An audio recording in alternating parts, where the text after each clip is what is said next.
El reloj de Dios. El hombre comenzó a contar el tiempo desde su creación. El modo de medir el tiempo era directamente por medio del sol. Dice en Génesis 1:14 como sigue: haya lumbreras en la expansión de los cielos para separar el día de la noche, y sirvan de señales para las estaciones, para días y años. Más tarde surgieron otras maneras de medir el tiempo, a lo que se llamó reloj. El reloj de flora, el reloj de agua, el reloj de arena, el reloj de sol, el reloj de péndulo, el reloj eléctrico, y hoy día tenemos hasta reloj atómico. Hay relojes que además de marcar la hora, también indican si es antemeridiano o pasado meridiano. Señalan el día de la semana, la fecha del mes, indican la temperatura, son radiotransmisores. Si el hombre quiere ser exacto en esto de medir el tiempo, mucho más lo es Dios. Dios trabaja con una exactitud cronométrica que el hombre jamás podrá igualar. En Job 24:1 leemos: no son ocultos los tiempos al Todopoderoso. En Hechos 1:7 dice: los tiempos o las sazones el Padre puso en su sola potestad. En Gálatas 4:4 expresa: pero cuando vino el cumplimiento del tiempo, Dios envió a su Hijo. En Mateo 24:36 declara: pero del día y la hora nadie sabe, sino solo mi Padre.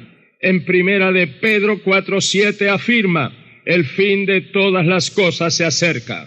Estos versículos leídos demuestran que Dios es conocedor absoluto del pasado, del presente y del futuro, que los tiempos y las edades Él las puso bajo su sola potestad y dominio, que cuando llegó el cumplimiento del tiempo, Él envió a su Hijo Jesucristo a redimir al hombre, que del día y de la hora de la segunda venida de Cristo al mundo nadie sabe, solamente Él, que el fin de todas las cosas se acerca y que no habrá demora en el cumplimiento de los eventos proféticos. Esto es, Dios lleva su programa redentivo y profético bien cronometrado. Dios no trabaja a la aventura, todo es a su tiempo. Dios tiene su reloj y las cosas van sucediendo de acuerdo al programa, al tiempo y al reloj de Dios. Nuestro reloj tiene 12 números del 1 al 12, que marcan las 12 horas antemeridiano y las 12 horas pasado el meridiano. Esto es las 24 horas del día. Tiene horario, minutero, secundario y otros aditamentos, como ya hemos dicho. El reloj de Dios parecería algo raro para muchos, porque tiene 7 números principales, del 1 al 7, que son 7 milenios de historia humana, 4 milenios antemeridiano. El meridiano es Cristo, y 3 milenios pasado el meridiano, después de Cristo. También este reloj de Dios marca mitad de milenios, los siglos, los años, los meses, los días, las horas, los minutos y segundos en el cumplimiento de la palabra de Dios, del plan de redención y de la profecía bíblica. Este reloj de Dios se puede leer en las Sagradas Escrituras, la Santa Biblia. El número 7 es un número sobresaliente en la Biblia.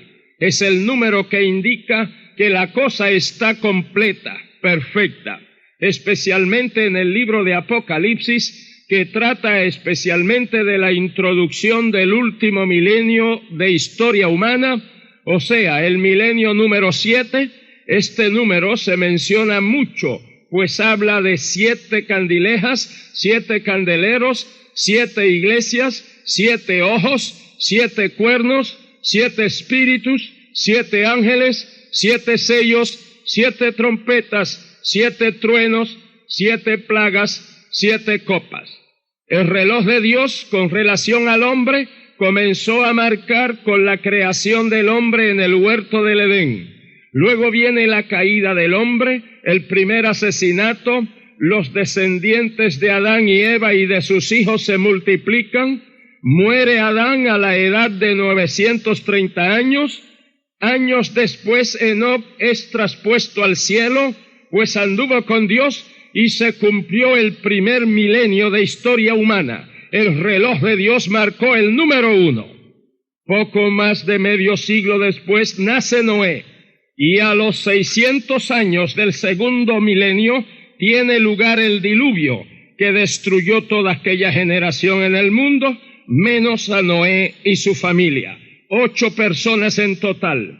De los hijos de Noé, Sem, Cam y Jafet, surgieron todas las naciones y razas que siguieron poblando la tierra. Transcurren 2 o 3 siglos más, y en este tiempo vive el patriarca Job, hasta que surge el patriarca Abraham con su gran llamamiento y su poderosa fe.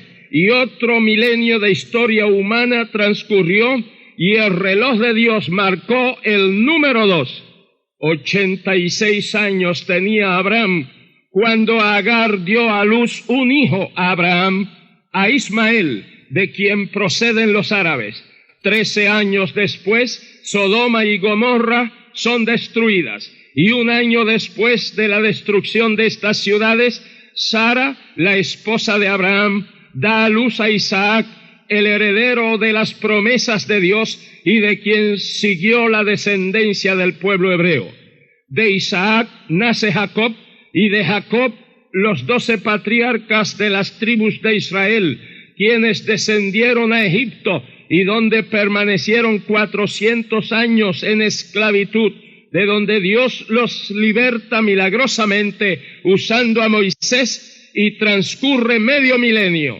El pueblo se establece en Canaán bajo el mando de Josué, y después de con el gobierno de los jueces, hasta que surge la monarquía y asciende al trono el más grande de los reyes de Israel, el rey David, y otro milenio de historia se cumple, y el reloj de Dios marcó el número 3. Sucede en el trono a David su hijo Salomón, el más sabio de los hombres de la antigüedad.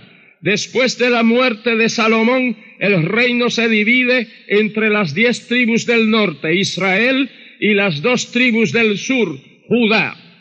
Viene la sucesión de reyes en ambos reinos, como también el ministerio de los profetas.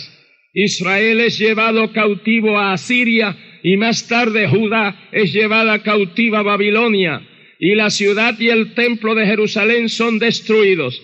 70 años dura el cautiverio de los judíos en Babilonia, después de lo cual regresan a Judá y Jerusalén, y comienza el largo proceso de reconstrucción de la ciudad y el templo, bajo el liderato de Nehemías, y el sacerdocio bajo la dirección de Esdras. En este tiempo Ester es hecha reina de Persia y liberta al pueblo hebreo de una masacre en masa. Continúa el proceso de restauración y se escucha la voz del último profeta del Antiguo Testamento, Malaquías, después de lo cual comienza el silencio profético en Israel, que dura 400 años, los cuales transcurren, y cuando vino el cumplimiento del tiempo, nació nuestro Señor Jesucristo, y otro milenio de historia transcurrió, y el reloj de Dios marcó el número 4. Juan el Bautista, como precursor, introduce a Cristo en su gran obra redentora. He aquí el Cordero de Dios que quita el pecado del mundo. El Señor predica, enseña, sana, obra milagros, es crucificado, derrama su sangre preciosa, es sepultado, resucita, asciende al cielo y envía al Espíritu Santo. Y la iglesia cristiana evangélica tiene su inicio y fundación en el día de Pentecostés, en la ciudad de Jerusalén, con el derramamiento del Espíritu Santo. Los apóstoles emprenden la tarea de evangelizar al mundo. El apóstol Pablo realiza una labor extraordinaria. El evangelio se propaga. las epístolas son escritas. El apóstol Juan escribe el Apocalipsis. En este libro de Apocalipsis se nos ofrece como un bosquejo profético de la historia futura de la iglesia, desde el día de Pentecostés hasta la segunda venida de Cristo a este mundo. El primer mensaje es a la iglesia en Éfeso, que representa la historia del período de la iglesia apostólica, desde la fundación de la iglesia hasta el año 100. La palabra Éfeso significa deseable, y deseable era esta iglesia en su fidelidad y en su trabajo misionero, aunque al final de este período comenzó a perder su primer amor. El segundo mensaje es a la iglesia en Esmirna, que representa la historia de la iglesia post-apostólica desde el año 100 hasta el año 313. La palabra Esmirna se deriva de la palabra mirra, que significa amargura, y ya la amargura de las grandes persecuciones imperiales habían comenzado. En Esmirna era pastor u obispo el insigne Policarpo, que fue instado a maldecir el nombre de Jesucristo, a lo que respondió: 86 años le he servido y todo lo que me ha hecho es bien. ¿Cómo podría yo maldecirle, mi Señor y Salvador? Fue quemado vivo en la hoguera en el año 155. Estas persecuciones sacudían a la iglesia y separaban la cizaña del trigo. La sangre de los mártires siempre ha sido la semilla que ha hecho crecer más y más a la iglesia. El tercer mensaje es a la iglesia en Pérgamo, que representa la historia de la iglesia desde el año 313 hasta el año 590. La palabra Pérgamo significa enlace, matrimonio. Ante la apreciación del mundo, la iglesia salió de las oscuras catacumbas para ascender al brillo del trono imperial. Ante la apreciación de Dios, abandonó el esplendor del trono de la gloria de Dios para descender a las tenebrosas catacumbas y laberintos espirituales y morales del favor mundanal y político. En el período anterior, Satanás no pudo erradicar la fe en Cristo por medio del martirio, pero en este se esfuerza por lograrlo por medio del prestigio. Por causa de la protección imperial y política, los pastores u obispos cristianos en la ciudad de Roma iban ganando influencia y ejerciendo poder y autoridad más allá de Roma. León fue pastor del 430 al 461, y luego Gregorio, que fue pastor u obispo del 590 al 604, quien era muy capaz y a la vez muy sagaz, fue quien realmente desarrolló el papado en la iglesia. Y la señorita iglesia cristiana, que ya tenía varios siglos de fundada, se casó con el estado político y con el andar del tiempo dio a luz al estado religioso, el Vaticano. El cuarto mensaje es a la iglesia en Tiatira, que representa la historia de la iglesia desde el año 590 hasta el año 1517. La palabra Tiatira significa sacrificio incansable. Fue en este período que se sustituyó el sacrificio único y eficaz de nuestro Señor Jesucristo por el sacrificio incansable, continuo e ineficaz de la misa. En el mensaje a Tiatira, el Señor asume su más elevado título y autoridad, Hijo de Dios, porque su autoridad divina en la iglesia había sido suplantada por la autoridad jerárquica y eclesiástica y política. La iglesia se corrompió, la cizaña ahogó al trigo, el oscurantismo prevaleció, ya no se evangelizaba y se conquistaban las almas para Cristo con la palabra y el amor, sino que se cristianizaba y se conquistaban territorios con la espada y con el terror. De ahí las guerras de las cruzadas, y bajo esa triste condición, otro milenio transcurrió y el reloj de Dios marcó el número 5. Esta condición nauseabunda continuó en la iglesia por medio milenio más, pero Dios en este tiempo comenzó a levantar voces que denunciaban sin vacilaciones la corrupción de la iglesia, como Juan Hus en los países eslavos, que fue quemado vivo en Constanza en 1415, como Wycliffe en Inglaterra, que murió en el 1380, y Savonarola en Florencia, Italia, que fue martirizado en el 1498, pero no murió la causa con sus mártires. El quinto mensaje es a la iglesia en Sardis, que representa la historia de la iglesia desde el año 1517 hasta el año 1750. La palabra Sardis viene de una palabra hebrea que significa remanente. En este tiempo fue que tuvo lugar la reforma de la iglesia bajo Martín Lutero y otros, un remanente que comprendieron que somos salvos por la fe en Cristo Jesús. Fue un vigoroso movimiento que arropó a casi toda Europa, pero que con el decursar del tiempo perdió vida espiritual y se convirtió en un protestantismo muerto y formal. Por esto el Señor le dijo a la iglesia en Sardis: tienes nombre que vives, pero estás muerto. El sexto mensaje es a la iglesia en Filadelfia, que representa la historia de la iglesia desde el año 1750 hasta el arrebatamiento de la iglesia al cielo, que será muy pronto. La palabra Filadelfia significa amor fraternal. A esta iglesia el Señor le dice: he puesto delante de ti una puerta abierta, la cual nadie puede cerrar. Esta es la puerta de la evangelización mundial y de la obra misionera. Por eso en este período, desde el 1750 para acá, surgen las juntas misioneras y los grandes misioneros y evangelistas llenos de amor por las almas perdidas, como Carey, Wesley, Adoniram, Taylor y una pléyade de hombres y mujeres que tanto en el siglo pasado como en el presente siglo XX han llevado y seguirán llevando el evangelio por todo el mundo hasta que Cristo levante la iglesia, que será muy pronto.